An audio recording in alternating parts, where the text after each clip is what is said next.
Welcome everyone to today's webinar.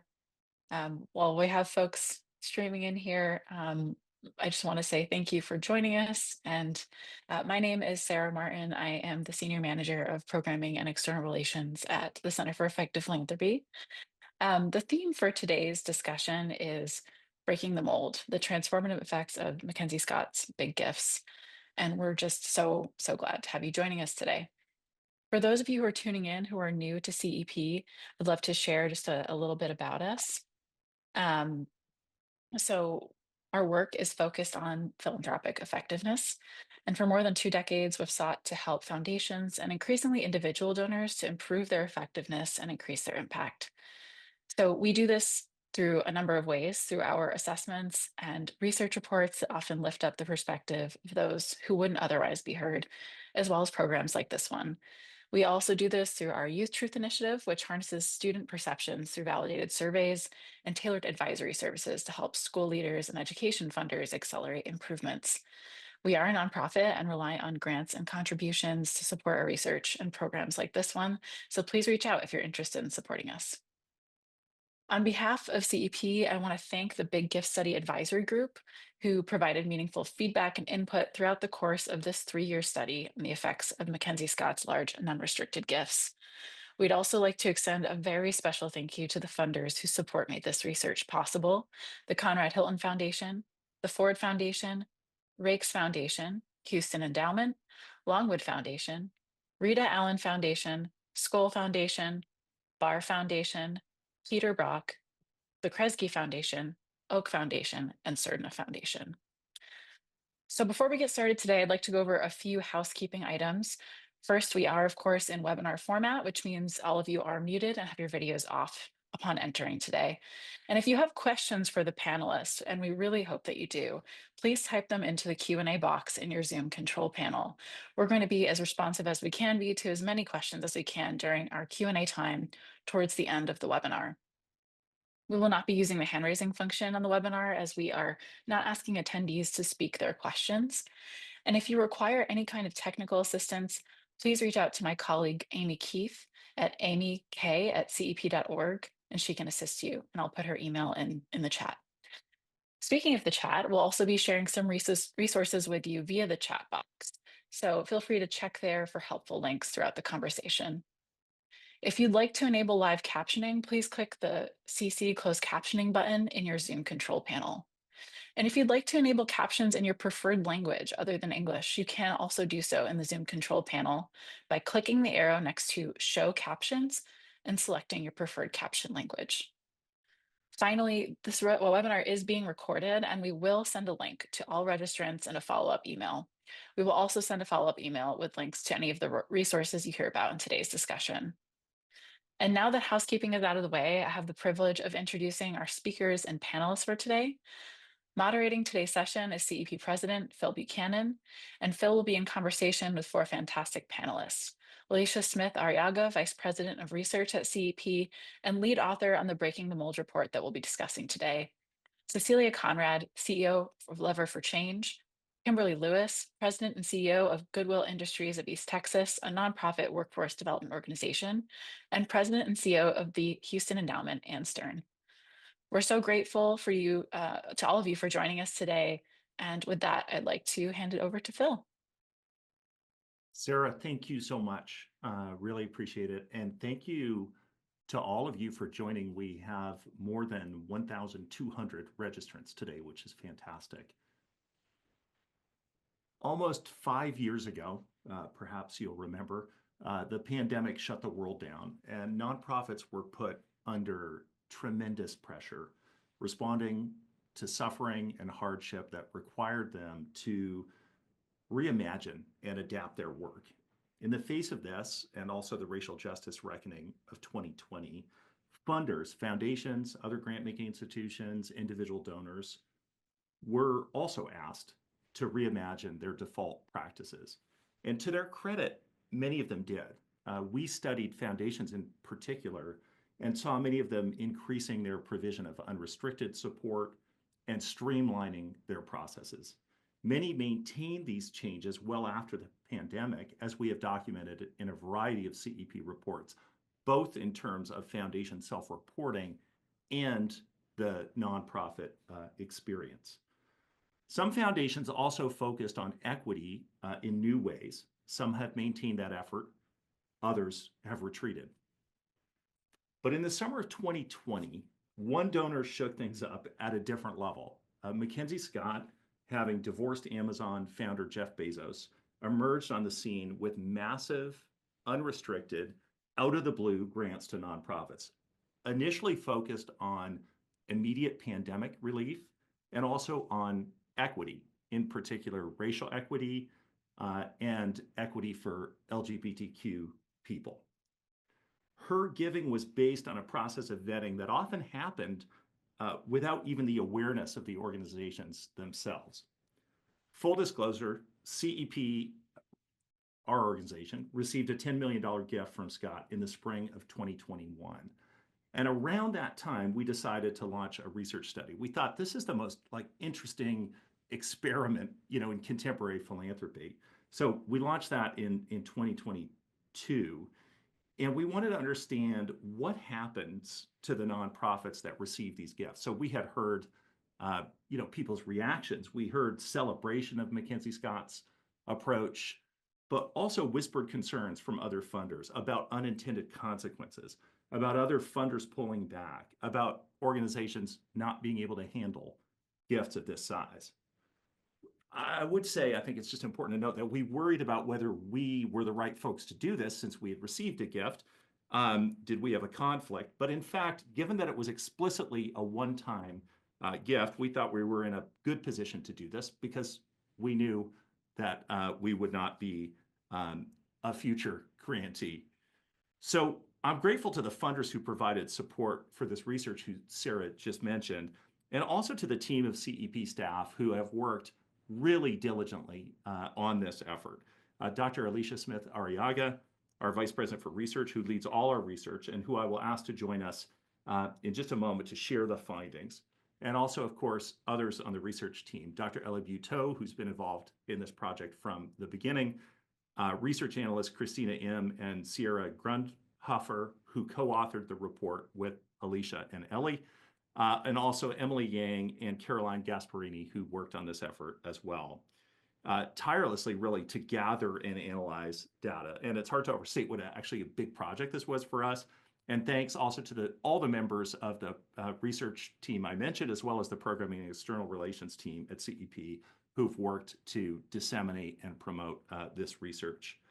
Also want to thank Lowell Weiss, who produced a really great companion piece to the research, 7 profiles of organizations that received gifts from MacKenzie Scott.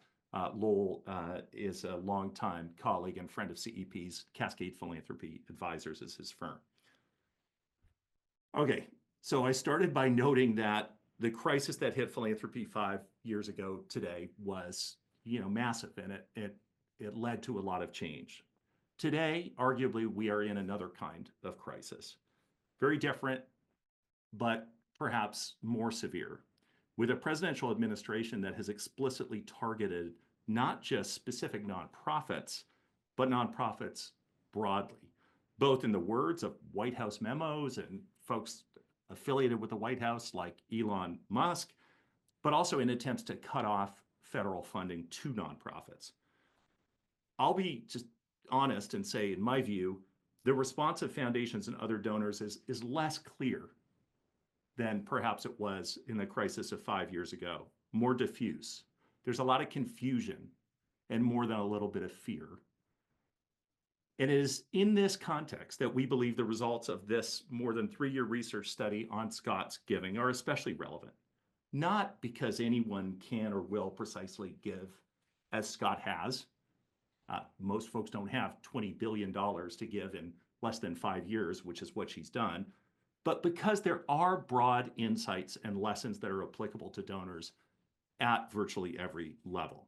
So let's bring in Alicia and start by talking about the research and what we learned.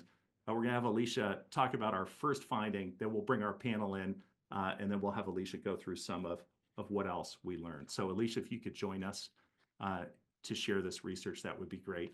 And as you get set up to do that, I will just, again, thank you for all the work and the leadership on this research. And I'm excited to hear your presentation. So take it away. Well, thanks so much, Phil. And I'm really excited today to share the results of this year's study. And I'm going to share my screen now. So, and I'll give it just a second to load up before I jump in. So as Phil mentioned, we were really excited this year to do really two reports. One is the data that I'll share with you today, and the second was a set of 7 profiles that Phil mentioned, which really go into depth about 7 of the organizations who received these gifts and the impacts that those gifts have made. Now, as we look at the study this year, it's important to remember that this is the third in a series of 3, and you can find all 3 of the reports on each year on our CEP website on cep.org. And some of the findings that I'll highlight today, what you'll learn if you get a chance to take a look at the other 2 reports as well, is that there are a lot of similarities between what we found over the years. Now, before I dig into the data, I also just wanted to take a moment to say thank you to each of the organizations that funded this work. Sarah mentioned them each individually before. And then I also wanted to take a minute to thank the advisory group. Each of the individuals listed here has been so helpful over this 3 years, both as we thought about survey questions, as we pulled together the findings, and really being able to get their feedback along the way has made these results even more powerful. So wanted to be sure and thank them today as well. And now we'll dig into the data. So when we think about MacKenzie Scott's gifts and we compare those to other grant makers, and what we mean by other grant makers here is that CEP has a database of over 10 years of data from other grant makers. And we see from that data, when we compare it to the data from recipients of MacKenzie Scott's grants, that there are 4 key differences. First, Scott's grants are extremely large. They tend to be 70, this year on average, those gifts were 77% of an organization's operating budget, whereas most grants from other grant makers on average are 7% of an organization's budget. We also see, secondly, that these gifts were unrestricted, and that is only the case in about 24% of other grant makers. And then there were few application requirements, few reporting requirements. And then one of the biggest differences we see here is that there was no specified period in which the grant had to be spent. So really some key differences between the ways that Scott is giving and the ways that we see on average other grant makers are giving. Now, if we look into the data for this year, there were some really exciting new things that we were able to do and follow up on some of the data collection strategies that we normally use. So as in previous years, we surveyed all nonprofits who had received grants from Scott through this quiet process that Phil described. And so there were 813 nonprofits that responded to the survey this year. This year, a new piece that we were really excited about was also surveying foundations. We did a national survey of all foundations that do over $5 million in grant making. 243 of those foundations responded, and we were able to aggregate that data and incorporate it into the study this year. And then the piece that is the newest and that we're really excited about that we have not done in the past is we were able to look at the tax filings of Scott grant recipients to really try and get at some of these pieces we've been unable to look at before. So we looked at the Form 990s, not only of Scott gift recipients, but then we were able to create, with the help of BDO, a great organization that was very helpful in the financial analysis piece. We pulled together a comparable sample of nonprofits to be able to look at comparisons between the group of Scott grant recipients and none Scott grant recipients, but organizations that were similar. So now I'll dig into the first key finding. Most leaders report managing grant funds to ensure their organization's long-term financial sustainability, and few anticipate a financial cliff. We can see from this data, which is a comparison of the Form 990 tax data from Scott grant recipients versus a comparable sample, that Scott grant recipients were really able to manage well the financial reserves and to build up their financial reserves in a way that was different from comparable nonprofits after they received the grant. We also see that organizations who received grants from Scott were able to apply these funds in really strategic ways. So here we see more than 50% of organizations use the funds to build up their reserves, or a large majority also used the funds to create special funds within their organizations for other opportunities. And then when we look at operational uses, many organizations use the funds for things like upgrading technological infrastructure or providing professional development to staff, increasing staff salaries. We also see, if we go back to the tax data from the Form 990s, that the median investment assets of Scott grant recipients grew over this time period as well, compared to the comparison sample of other nonprofits. We also see from this data that the organizations that receive grants from Scott actually report that receiving a grant from Scott made their fundraising either somewhat or much easier in about half the cases. We also learn from nonprofit leaders. We heard in the last 2 years concerns about organizations hitting a financial cliff. So once they received an infusion of funds, there was, the financial cliff is the idea that it then becomes either very difficult to fundraise, or there's an inability to maintain that level of a budget.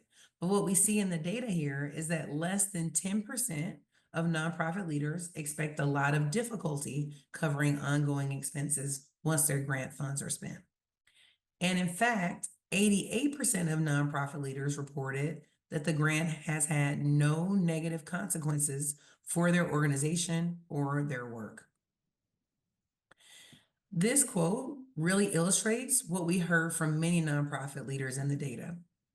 By investing wisely and using the gift as a vote of confidence for other major donors, we have grown and strengthened our balance sheet at a time when we are under great political threats to our very existence. It has given us a fighting chance and the kind of financial sustainability that would have otherwise taken us years to build.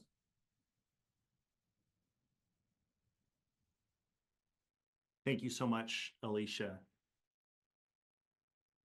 I want to ask our panel to join us now.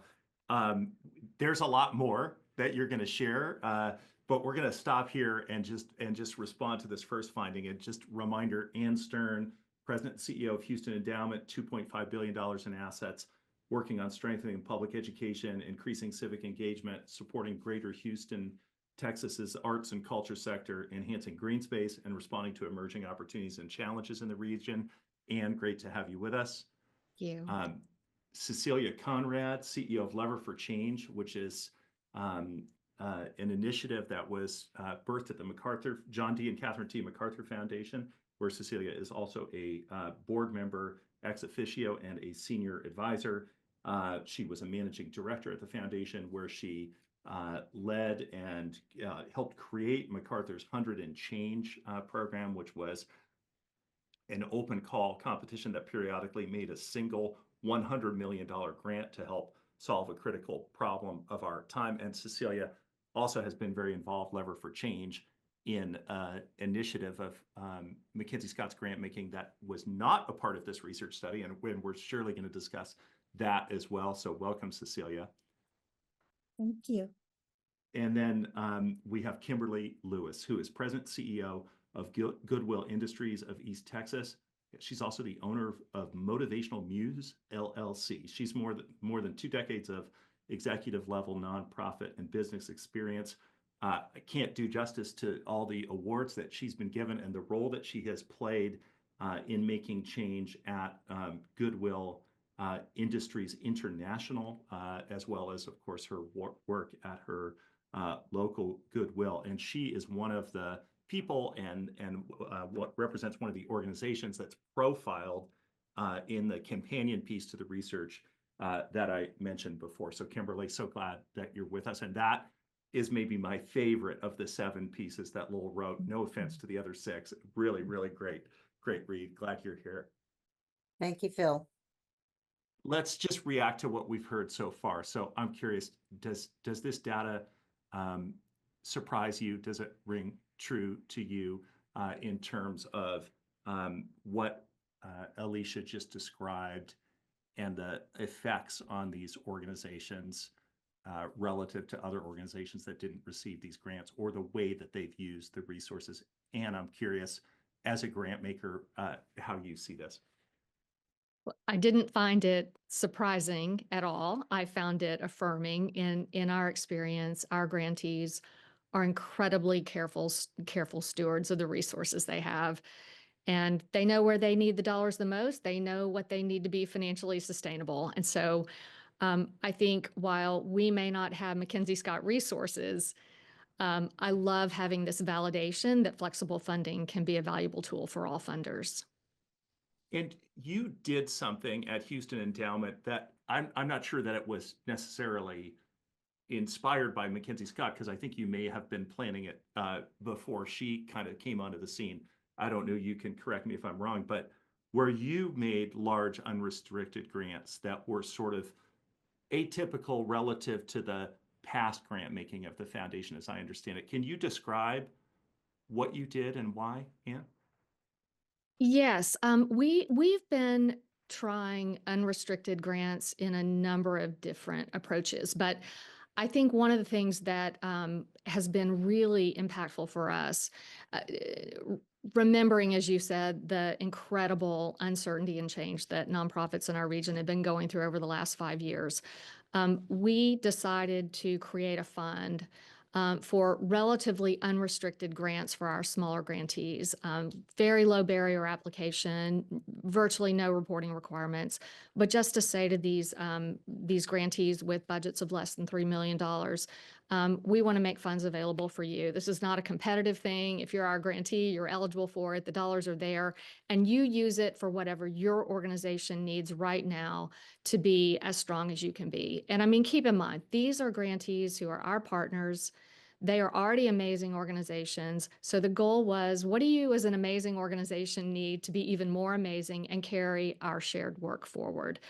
So it was $5 million, 65 organizations, and $75,000 apiece. So relatively small, but for these organizations, what we heard is it was so much more than the dollars. It was the validation of their work, and it gave them a boost and a bit of a room to think. We're still learning. We don't consider this to be a one-shot deal.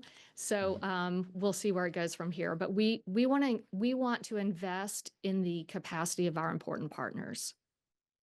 That's great. Thanks, Anne. Cecilia, let's bring you in. How about you? Anything surprising in what you heard so far? Not surprising, affirming, as Anne stated. And for me, the part I particularly clue in on is that that people don't expect to hit a financial cliff. This is something that we hear a lot when we've talked to donors who've worked with us to sponsor open calls, because we do require that they make a commitment to make very large gifts over a period of time, over 5 years. And we'll hear this concern, well, what happens when it ends? And what you see in this case is that organizations have invested in infrastructure to help make themselves more productive.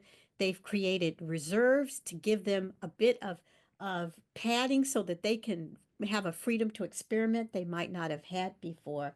And where they have made investments that might look like operating expenses, they're usually somewhat tied to producing additional revenue down the road.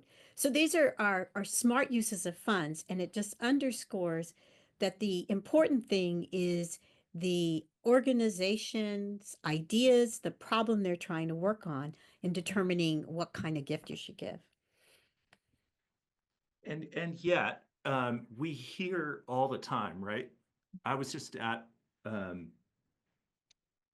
board meeting of a funder where there was no history of providing unrestricted support, and a strong sense that nonprofits would not make good decisions, that leaders would not make good choices, that the foundation would not be able to understand the connection between what it funded and what happened.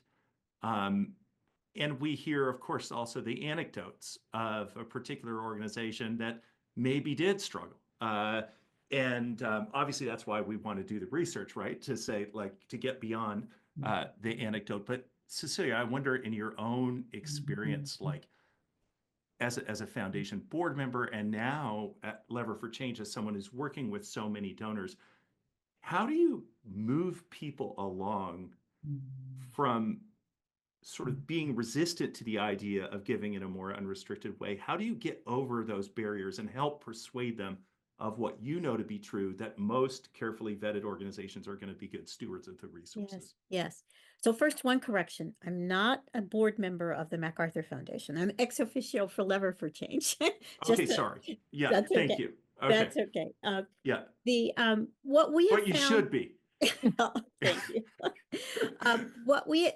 You're absolutely right, and I know we're going to talk some more about a finding about funders a little bit later on. Yeah. But I'll note that what we, first of all, this data is going to be really helpful, and I've already referred to it several times.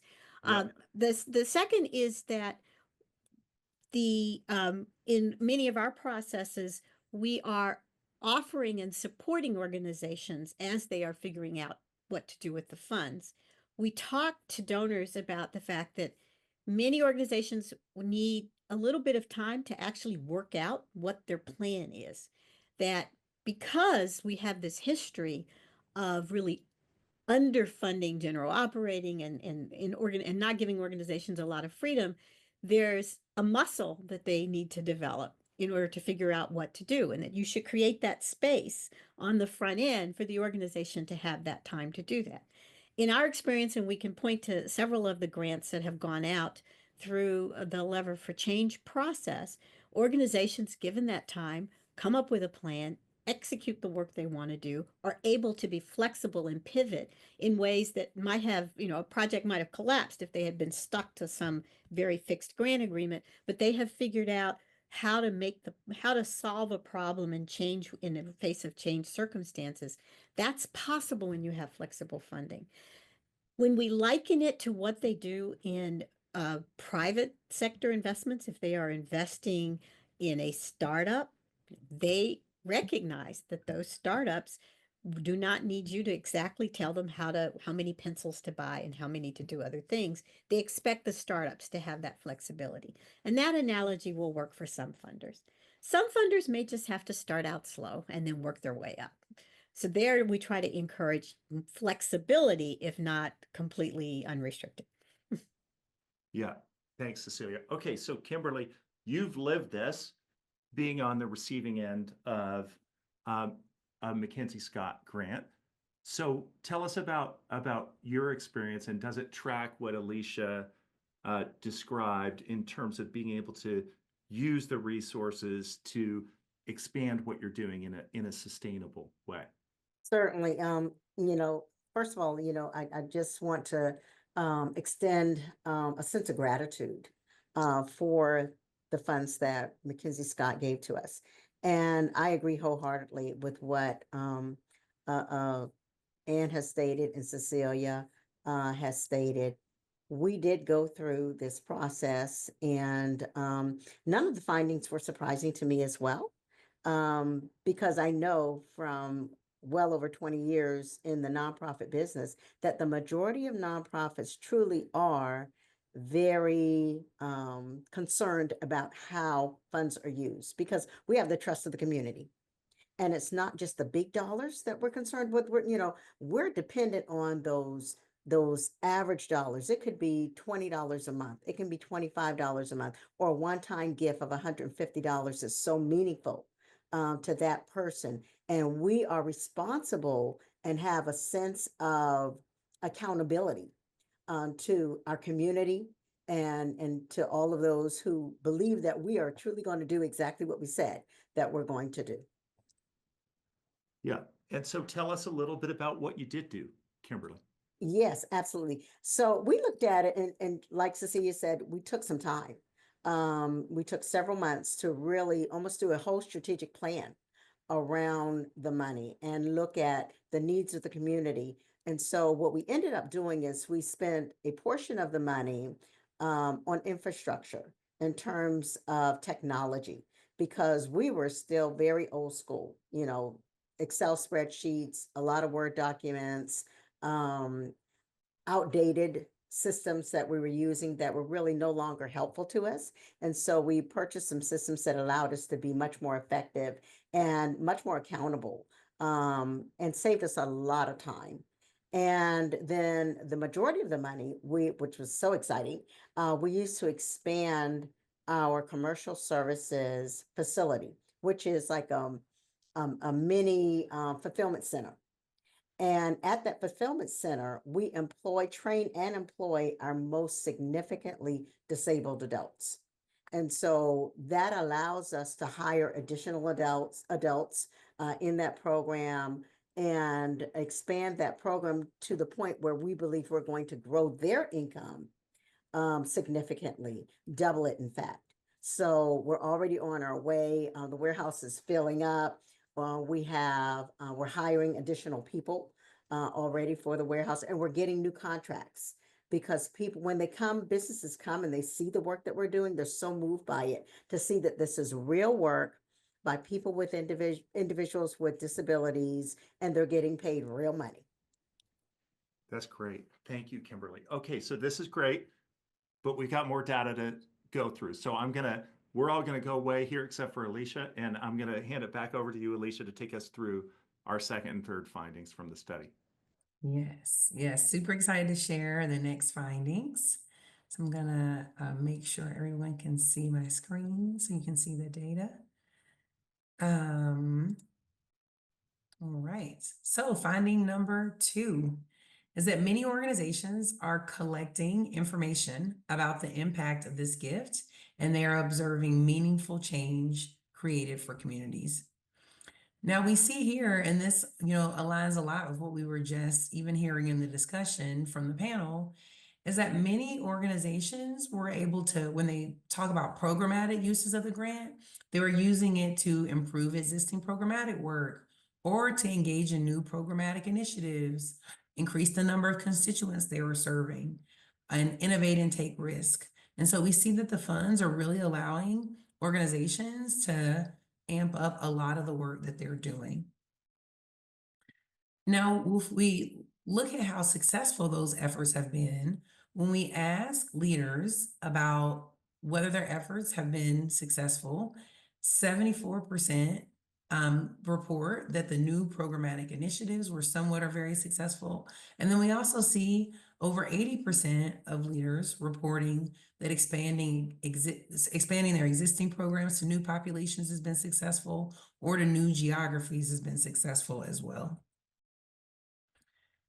And in the past, in the first 2 years of the study, we're often asked whether or not organizations were measuring their impact. And this year, what we learned is that 68% of nonprofit leaders report collecting information to understand the impact of the efforts funded by the grant. Now, leaders reported everything from randomized control trials to surveying constituents to, new systems where they were just better able to understand how many folks they were serving. We also learned this year from leaders that 86% reported the grant will moderately or significantly strengthen the fields and communities in which they seek to have impact. This quote really illustrates what we were hearing from many leaders in terms of the impact they were able to have. Through this grant, we were able to open a new clinic, expanding care to 12,000, many of whom are experiencing homelessness, live at or significantly below the federal poverty level, and have historically had limited access to the comprehensive and compassionate care we provide. Now, key finding 3. Leaders report Scott's gifts increase their confidence in their own leadership, reduced their burnout, and sparked innovations in their programs and improvements in fundraising. When we look at the effect of the Scott Grant on leaders' confidence in their own leadership, we see that over 70% of leaders report the grant somewhat or significantly increased their confidence in their own leadership.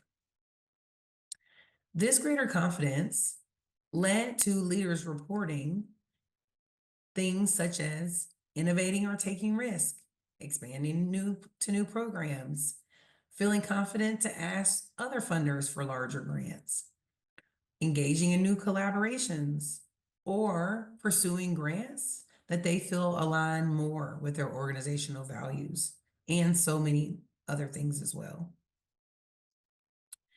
These grants also gave leaders more breathing room. More than 1/3 of leaders indicated receiving a grant reduced their level of burnout, and nearly 40% of leaders intend to stay in their current role for longer because of the grant. This quote illustrates much of what we were hearing from leaders. I got the call about the award when I was about to quit my job. I had reached my breaking point, and then I was reminded that I am more than competent, and I have done not just good, but great work. I was also reminded there is so much more to do, and now I had the means to do it.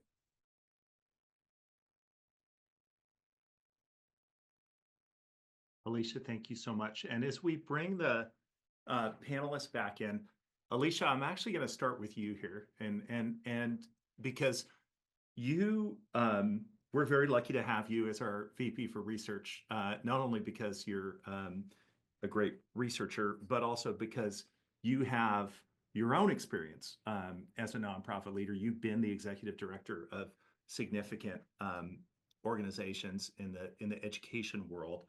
I'm curious more for you, reflecting on your own experience as a nonprofit leader, how these findings in terms of both the connection to actual impact, programmatic impact of unrestricted grants, as well as the human dimension of the effect on a leader and what it means for them, how that struck you reflecting on your own kind of career bio. Yeah, I mean, thanks for asking, Phil, so much, especially of this last finding that I was sharing around confidence in your leadership and your ability to move the work forward. You know, it resonates so much with me and my own personal experience as a leader. You know, I think so often we get caught in this dichotomy of like for-profit and nonprofit and like our willingness, right, to do unrestricted capital in the nonprofit space.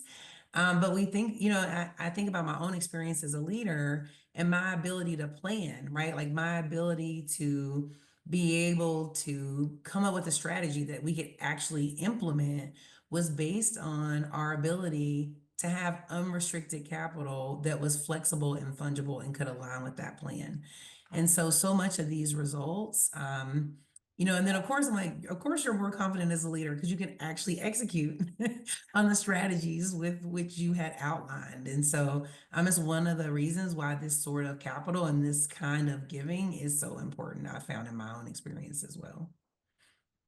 That's great. And I'll invite anybody who wants to jump in on that in terms of reactions either to Alicia's comment or the second and third findings. Yeah, I echo that as well. It gives you that stamp of approval. The work that we do can be draining. because you're working with the public, you're working with your clientele, you're working with funders, and you're solving issues and problems. And so you're faced with issues and problems every single day for people, and you take that in because you feel so passionate about what you want to do. So to have someone to take a step back and say, "I see you, I see the work that you're doing great work, keep going." Whew, that gives you life. It gives you breath to keep going another day and to push a little bit harder. I'll Yeah, jump and in too. yeah, thanks, Ann. Well, I think after 13 years in philanthropy, there is no way to overestimate the importance of leadership in our grantee partners. There is no way. It is the single most important factor. And so to see the impact that these grants made on the leaders of important organizations, I mean, that's a message to all of us. And I think not only the importance of flexible funders to really empowering strong leaders, but also to encourage us to think of different ways that we can invest in leaders, monetary ways, non-monetary ways, but just to highlight the critical need for strong leaders in the nonprofit sector. Thanks, Ann. Cecilia, anything to add? I was thinking as I was listening to the comparisons to what happens with the MacArthur Fellows Program, which I used to run at MacArthur, where people are given unrestricted grants that are, over multiple years. They're told, just do what you want. We've trusted that you understand the best way to advance your work. And one of the things that stands out is a word that Kimberly used earlier. What the fellows tell us, and what I think we're hearing from this report, is that recognition, that funding, and that trust actually conveys more responsibility than almost any other grant those fellows have received. That they feel that they have been entrusted with something that they have a responsibility to steward carefully, and that's part of the power of it. It's so interesting, and we're going to get into in a minute, like how other funders see Scott's giving. But there's this question that maybe we can start to discuss now, which I noticed there's a question, and please keep the questions coming from somebody on the webinar about this. And it comes up all the time, which is essentially, okay, I'm a funder. Yes, I get it. But how would we measure it? What are how would we know that it's working? And I'm just curious, and it occurs to me that in what Alicia has shared, we should broaden, and what each of you has said, we should broaden our mind, like sort of open up our mind to the possibility that the outcomes go beyond just the fabulous, shifts in the programmatic results in a community, but also relate to things like retention of leaders, or retention of other staff. But how would the three of you counsel a funder that might be worried, well, if I give in this more unrestricted way, how am I going to know? How am I going to know that it made a difference?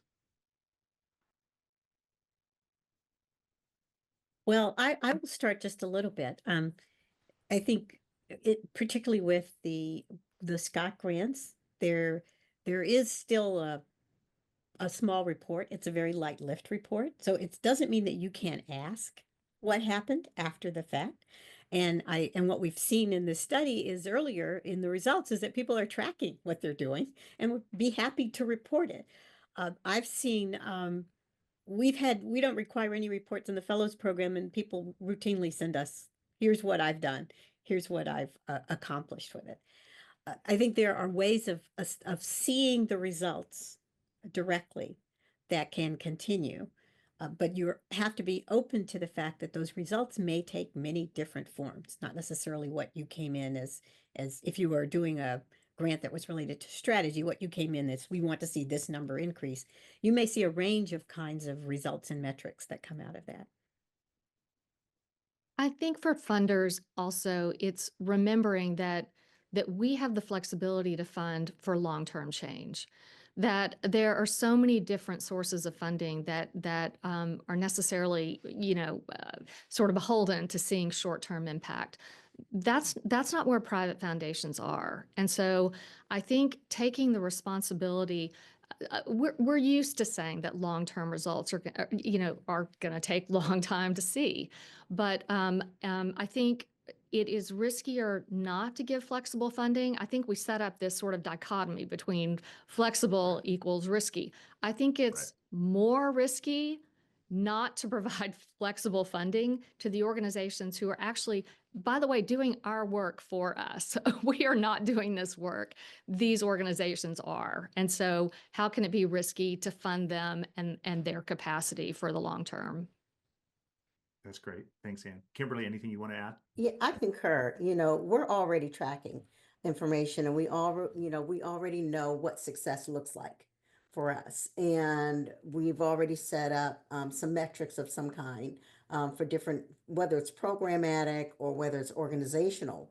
And so, and we like to brag. So, so to Cecilia's point, we're going to send it to you anyway,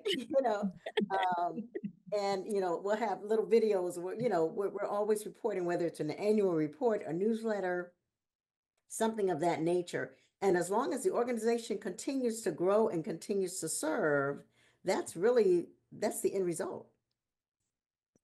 That's great. Thank you. Okay, one more finding. This is maybe in some ways the juiciest one, I think. Gonna let Alicia talk about it, and then we'll come back and we'll continue to weave in questions that we're receiving as well. So keep them coming. Take it away, Alicia. Our last key finding, which I will now share, is that over the past 3 years, nonprofits have consistently reported positive effects of these large unrestricted gifts, but foundation CEOs have mixed perspectives on the approach. What we see in the data is that the influence of Scott's approach is limited.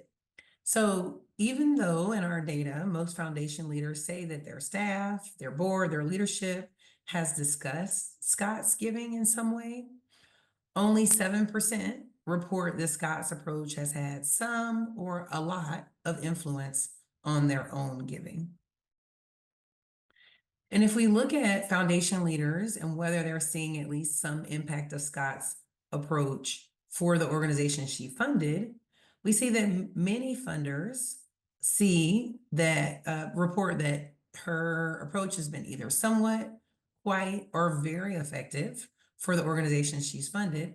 But there's also about a third of funders who report they just aren't sure. We also see mixed views on nonprofits' ability to handle large unrestricted gifts. And foundation leaders, their perspective is that most organizations are somewhat or very able to handle these types of gifts. However, when we ask leaders about whether they believe their own foundation should be providing more large, unrestricted, multi-year supports than it currently does, only 52% report that this is the case, that they believe this should be the case.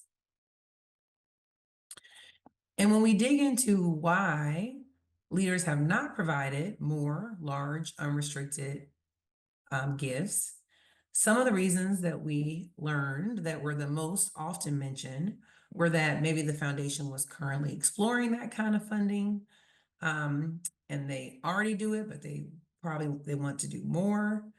Maybe the foundation lacks the financial capacity or resources to provide this type of funding. And then finally, that the foundation is worried that pre-committing funds in this way could create some sorts of financial risk. Now, even given those mixed results, we see from the previous data that this kind of giving works and that organizations are doing amazing things in their communities. And this final quote from a nonprofit leader really sums up what we heard from so many. If the world had 1,000 MacKenzies, and it does, what a wonderful world it would be. We are trying to do so much with so little, And this type of vetted giving is what we all need. Okay, thank you so much, Alicia, and going to bring back the panel one more time, and I would say that one thing I would love for us to do is come back to the context that I mentioned at the beginning. So we are in a challenging context, and it seems to me that in a new context, it's important for folks to reflect on default ways of working. We do it this way because we do it this way. And there was, as I mentioned in the opening, a lot of change actually in the wake of the pandemic in terms of how funders acted. Not by everybody, but it was meaningful, and we documented it in our research. It's a little less clear, sort of what is happening now. It's a confusing time. But as you think about what Alicia presented in terms of some of the mixed views of funders, I'm curious what advice you would have, particularly as we connect practice to the context and the situations that organizations are facing right now.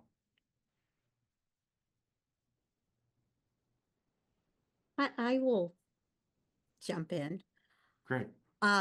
First, these are results that did surprise me a little and disappointed me a bit, because I am aware of a number of institutions that are experimenting in some ways with adding this specific philanthropic tool to their toolbox. And that's one of the first things I would emphasize to funders.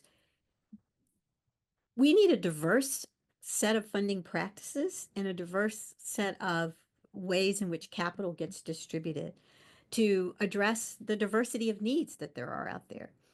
So there's no reason for a foundation to completely switch to one method or another. But the space that this particular area occupies, I think, is particularly strong if you want to strengthen a field or an ecosystem. If you want to give some organizations, and we didn't really talk about this earlier, as an impact, if you want to create some space for organizations to have the freedom to be stronger advocates or to hold government or political institutions accountable, then this kind of funding could be an important way to do that, to give the organizations that freedom.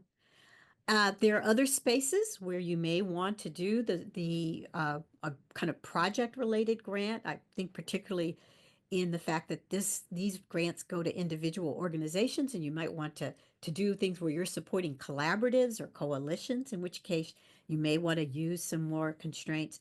So I think what I'm hoping is that even those who said, well, we're not sure, would at least be open to some experimentation with this approach. Yeah, so I hear you saying like that there's a toolbox, and that there's not a one tool for every context, right? I mean, so the tendency, I think, maybe just in life in general, but certainly in philanthropy, is sometimes to simplify and say this is the way or that's the way. And the reality is, if you want a piece of research done by I don't know, some faculty at Rice in Houston, you're not going to just give a general support grant to Rice and cross your fingers that those professors decide to do that research. There's plenty of times that a restricted grant makes sense. But then also, if you want organizations to be strong and flexible, they need unrestricted support. So it's about thinking about what makes sense in what context, is what I hear in what you're saying, Cecilia. Yes, yes. Kimberly, what are your thoughts? I mean, one of the questions that's related to this that came through is sort of, is there evidence that these grants lead to long-term change as opposed to just short-term change, and that they help protect an organization from future shocks? And I wondered what you thought about that. Absolutely, they do. First of all, they allow you to be innovative. And a lot of grantors say, that's one of the buzzwords. We want you to innovate. We want you to innovate. But if you don't have unrestricted dollars, it's very difficult to innovate. In our particular case, not only did the MacKenzie Scott give us some dollars to provide some underpinning for our organization and expand the services to the people that we serve, it also, because of that stamp of approval, other dollars came in. And it allowed me to start a program called Good Biz, our Good Biz Leadership Program for underrepresented entrepreneurs in our community. Because I also recognize that just as not-for-profits were struggling, small businesses who are the underpinning of our communities were also struggling. And I received additional unrestricted dollars to just do what I wanted to do. And I thought, oh, this is a great opportunity. And so that program continues on. I've received additional funds. We're now expanding that across the country to other Goodwills. And so that's just been such a great way to, again, support individuals, and particularly in this kind of time when not-for-profits are being challenged, when DEI is being challenged, being able to stand up and advocate and provide some structure and provide some training and some programming to those communities is just life-changing. And that's what we hear from our folks, that, you know, what we're able to do for them because of MacKenzie Scott dollars and other dollars that have followed has been indeed life-changing. Thank you, Kimberly. And anything you want to add? I would just affirm, I think Cecilia's comments were really important about funders having sort of a diversified set of tools that they use. And I also would not want it to be lost that, and it was in the quote, this notion, these MacKenzie Scott grants were vetted. These were not, these are grants that had a lot of thought behind them. And so I think just a reminder that these are a tool of strategic grant making, and that flexible, unrestricted grants should be made in a very thoughtful, intentional, strategic way as well. But they're an important tool, and we should be exploring their use, and we should be exploring other tools as well. Let's talk about something, and Alicia, I really want to invite you into this too. That's not something that we studied.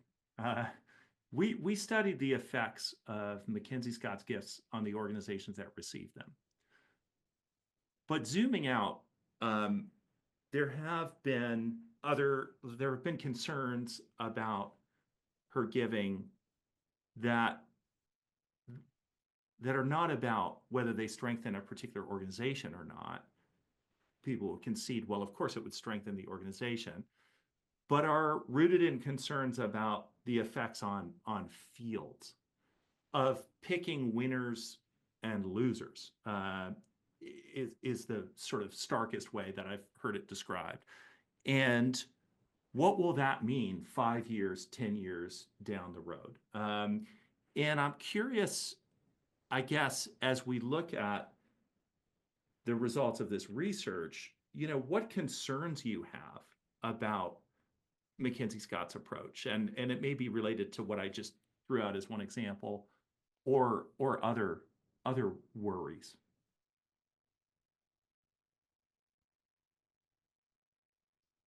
I'm happy to jump in first, Phil. I mean, I think one of the criticisms we heard, you know, after the first round of gifts was just the fact that organizations who received these quiet gifts tended to be larger organizations. They were organizations that were less likely to be led by people of color. And we see in the, you know, post on the on the Yo Giving website that was part of the impetus for the open call process. You know, that organizations that were smaller could apply. It was an open call, so anyone could apply. And so I think, you know, even in that we see, and then we see the recent announcement on the Yo Giving website back in December, right, for a different way of thinking about capital and giving. So I think, you know, just looking at that whole, you know, that each time there have been some similarities across the years, but there have also been differences. I think it's just the another illustration of the fact is that there's like no one right way to do this work. And then I think the other important thing, and this came up earlier, that sometimes that especially at moments like this, we need to be really careful about, is when we go out and present this data across the country, actually even internationally, the main question we have gotten the last many years has been, well, what has been the impact of these gifts? And the thing that's been amazing to me is I feel like sometimes we get, I don't want to say confused, but caught up between impact and outputs, and impact we can measure versus impact we cannot easily measure. So for instance, what I mean by that is I'll present data that shows an organization was serving meals to 10,000 people who did not have food before, and now they are feeding 50,000 people. And inevitably, someone at the end of that conversation would ask me, well, what is the impact of that? I'm like, well, you know what? I didn't do a randomized control trial to measure it, but it seems good that 40,000 more people ate than previously were eating. And then what are the long-term impacts of that, right? Of like people being able to access food so that they can do all the other activities of daily living. So I think too, when we think about this kind of giving, we just need to be really careful when we're thinking about what does impact really mean and how are we able to measure it? And when is that like so important versus making sure that we are like ensuring people can take care of their basic needs and, you know, do the things that all of us want to do, to be human, to live this life. And so I think that's just an important tension to hold in some of this Yeah. work too. Thank you, Alicia. And I want to say, just to make sure that we're, I mean, Alicia knows this, but just to make sure that everyone listening knows it, when you look across her giving that we studied, the leadership, the CEOs, ultimately, you know, over the 4 years or whatever, much more racially diverse than at, say, the typical foundation funder, like in our data set. So something like, you know, 60% white in the Scott grantee population, as opposed to 78, something like that, in the general population. Really, really different looking set of recipients than sort of the average foundation. But other thoughts on Alicia's comments, or just on worries that you have, whether they relate to the scope of our study or not? Well, I'll pick up on, because you raised the yield giving open call. Yeah. And I can say a little bit more about that, because as Alicia noted, I think some of the impetus was to complement what the yield giving site calls quiet research approach, because the quiet research approach involves individuals who have existing networks, and basically they're using those networks to identify the organizations that were then carefully vetted. As Anne pointed earlier, there's considerable due diligence, even if it was done behind the scenes. And so the open call was a way to they stood back and looked at the organizations they'd identified, and there was concerns about what kinds of organizations were coming to the fore. There were concerns about parts of the country where their network was not as deep, and also just the concerns that in fact they were larger organizations as opposed to smaller. So part of the argument for doing the yield giving open call was to try and target a smaller group, not the smallest. It was 1 to 5 million. So we know that there's a large number of nonprofits whose budgets are $500,000 or less per year, and they weren't included in that. But it was the first step in sort of testing out this as another way of reaching that segment.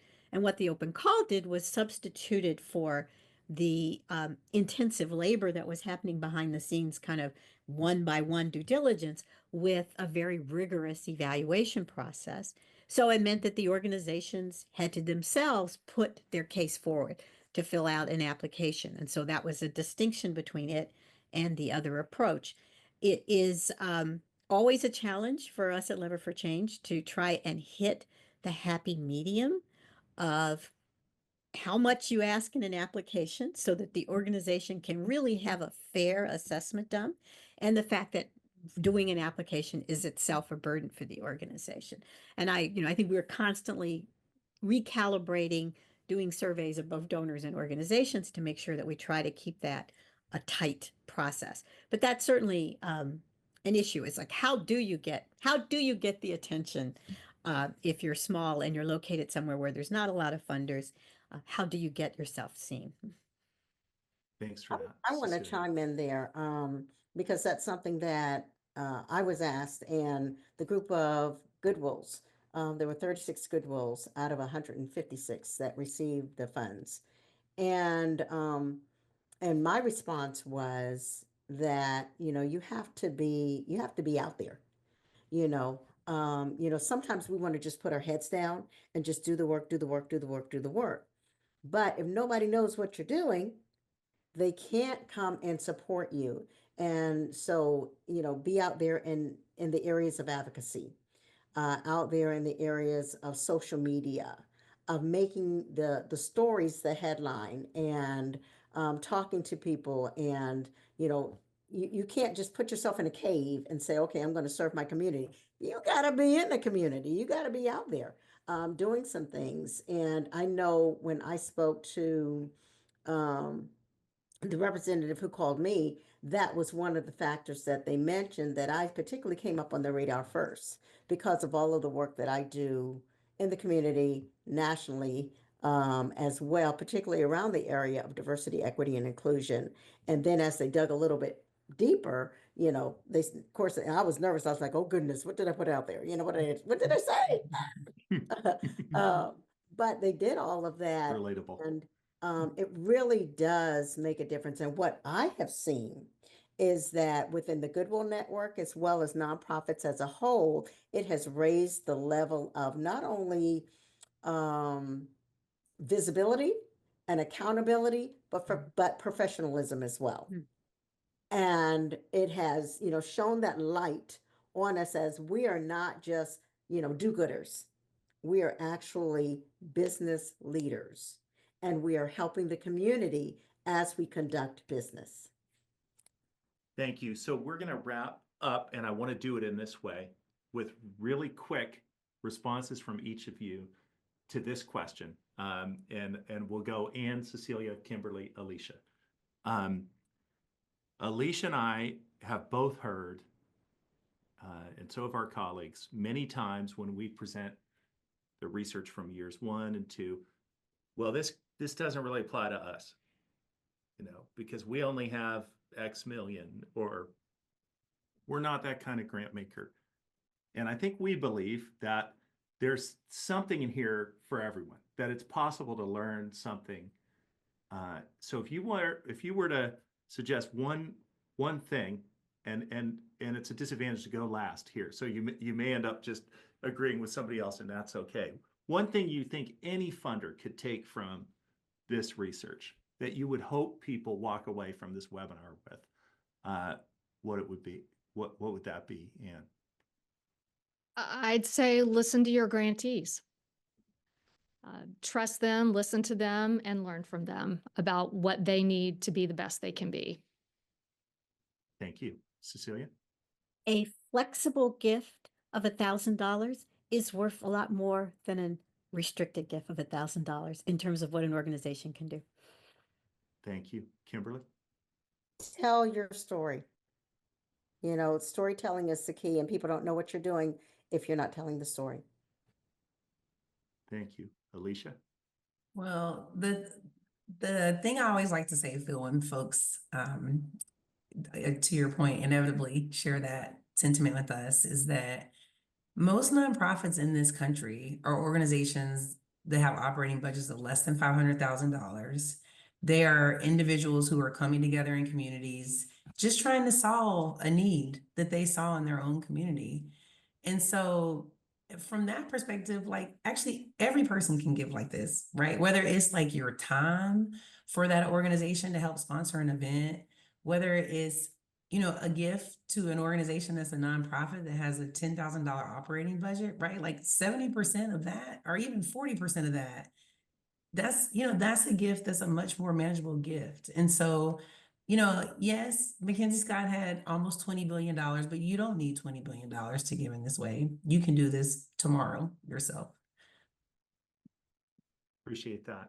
I just want to say a big thank you Anne, to you, Cecilia, to you, Kimberly, to you, and Alicia, perhaps especially to you and the research team for all this work. I mean, we sort of thought this up as maybe this would be an interesting project. We gathered a ton of data, and I'm just grateful to you and everybody at CEP who worked to put this together. And I hope that people keep talking about it. So thank you again, all of you, for joining today. Thanks to everybody who made time to listen in. And I'm going to just turn it over to Sarah to close us out. Thank you. Thanks, Phil. And as he said, thank you so much for joining us today. I just wanted to let you all know that you should be receiving a survey in your inbox if you haven't already, asking for feedback about the event. So if you can take 2 minutes to fill it out, it would really help us. And we will be sending out the recording and links to all the resources that came up today sometime next week. So thank you all again, and we hope to see you next time. Take care, everyone.